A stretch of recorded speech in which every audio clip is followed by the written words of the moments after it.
Welcome to Bariatric Business Accelerator, the podcast created for busy weight loss practitioners and their teams who want to systematize, simplify, and accelerate the growth of their new or established weight loss practice. I am your host, Carol Clark, and I'm excited to have you here today. If you're new to me, I am really excited that you're here, and I love all the people that follow already. If you haven't subscribed, please subscribe. And I love talking everything weight loss practice, management, and growth. And it's something that brings me joy. I love all the practitioners I get to work with, both bariatric surgeons and weight loss practitioners. And today I want to talk about something that plagued me for a long time and sometimes still does, and that is 5 steps to effective delegation for the micromanager in your weight loss practice.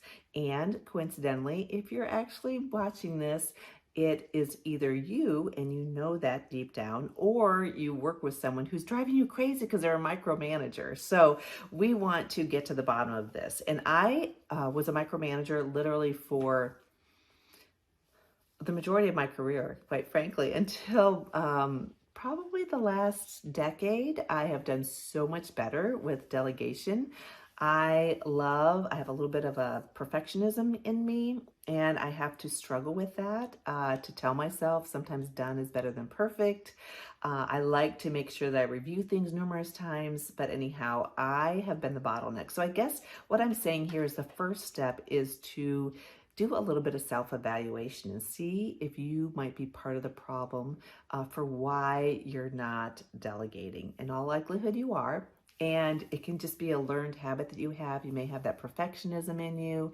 You also may have some very daunting projects in front of you. And so you are holding on to them because you're really not sure what the top priority is. You've got so many things going on. You're not even sure what to delegate. And always on your plate, there's something you can delegate, something you can probably eliminate, and then prioritizing the rest of them.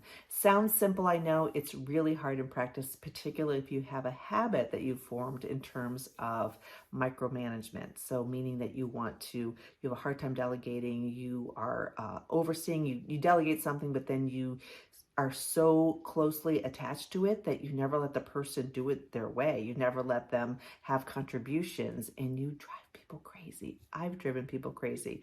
And it wasn't until I was the administrator, and I had this one office manager who one day just kind of went, "Carol, you gave this to me. I've got it. Quit asking me about it." And she was almost close to tears. I literally had no idea what I was doing in terms of my effect on her.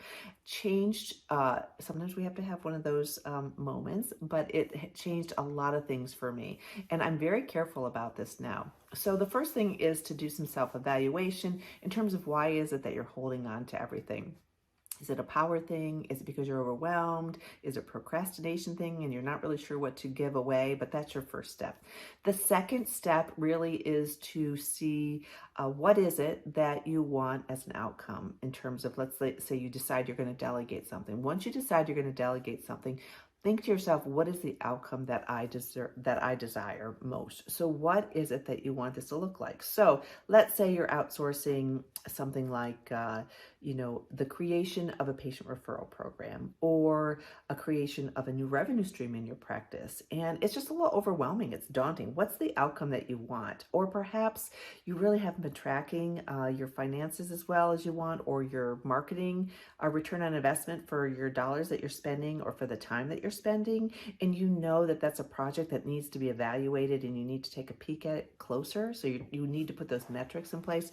Think about what is exactly the outcome that you want. Once you have that clarified, it's going to be a lot easier for you to then take step 3, which is communicating that to who you think is a good person to involve and to do some delegation to. So you've done some self-evaluation and prioritizing and that sort of thing, and then you've decided what it is that you want to delegate, and you've decided who you're going to delegate that to, and you know exactly what it looks like.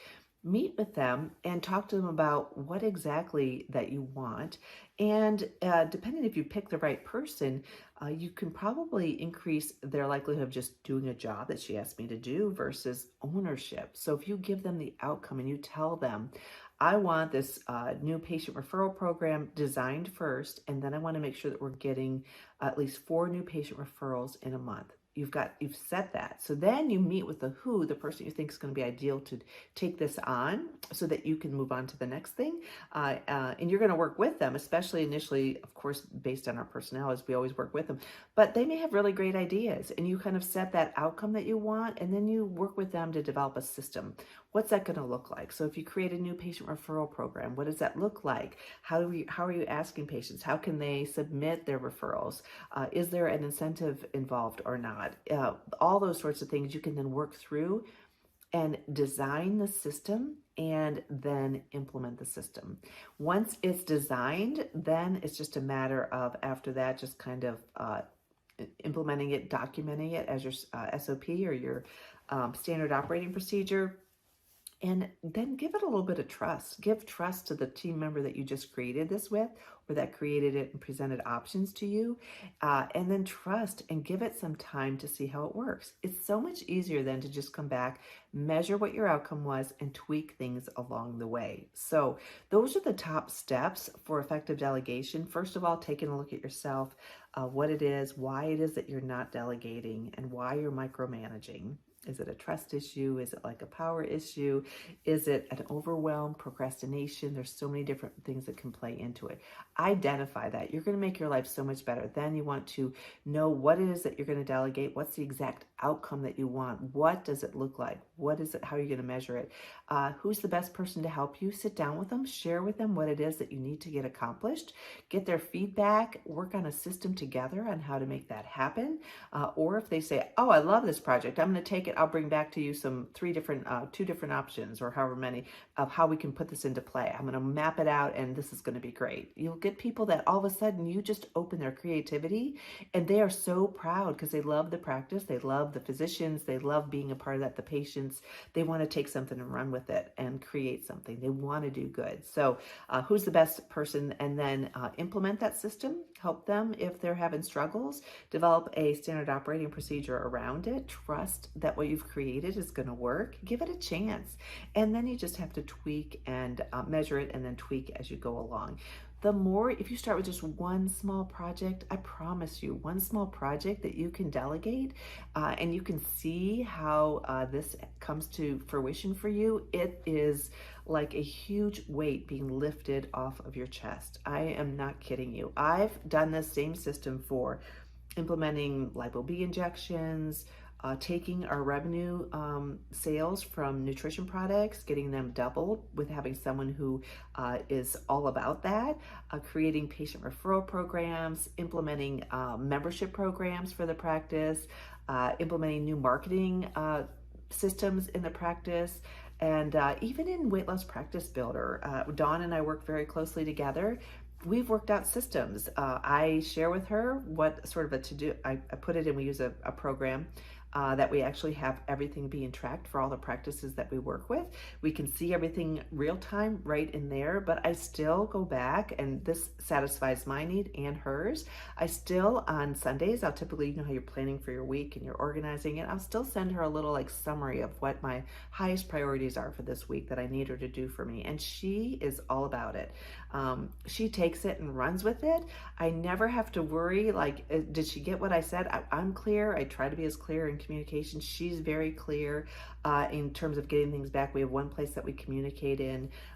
We meet as we need to, but it is a beautiful thing when you get these systems in place and you can actually delegate things, and you test it first when you're a new delegation for micromanager, and then you just start to really, you kind of start drinking the Kool-Aid. And it doesn't mean that you delegate everything off your plate, but it frees you up to do what you need to be doing for the practice, where your genius zone is, and you can focus on that. So now I get to focus on the forward facing with all the practices that I work with. I get to focus on the creativity of the topics we're going to be covering. I still create the content, but then I don't have to worry about it. Dawn takes it.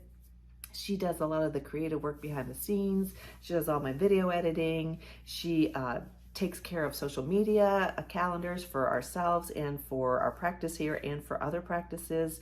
It's a beautiful thing, and nothing's perfect, but once you start delegating a bit, and you see that the person blossom.